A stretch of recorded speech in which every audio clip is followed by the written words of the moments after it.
খুশি হয়েছি, আসলে বিরাট ব্যাপার। অন্তরে হাসি এটা। ওরা ভরে আসছে,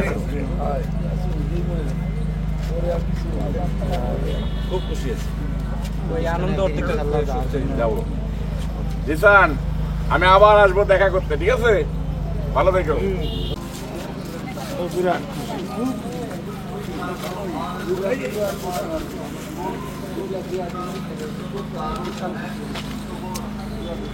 আমরা 6 বছরের একটা প্রতিবন্ধী বাচ্চাকে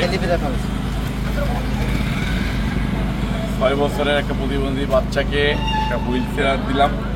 আল্লাহ পাক রব্বুল আলামিন এই বাচ্চাকে ভালোভাবে চলার তৌফিক দান করুক এবং এই বাচ্চাটা সুস্থ হয়ে স্বাভাবিক মানুষের মতো চলাফেরার জন্য আমরা আমাদের পক্ষ থেকে যতটুকু সহযোগিতা আছে সবসময় বিএনপির ভারপ্রাপ্ত চেয়ারম্যান জনাব তারেক রহমান সাহেবের পক্ষ থেকে সেই চেষ্টাটা করে যাব। দেশবাসী সবাই এই বাচ্চা জিসান, তার বয়স 6 বছর, তার জন্য দোয়া করবেন। আসসালামু আলাইকুম।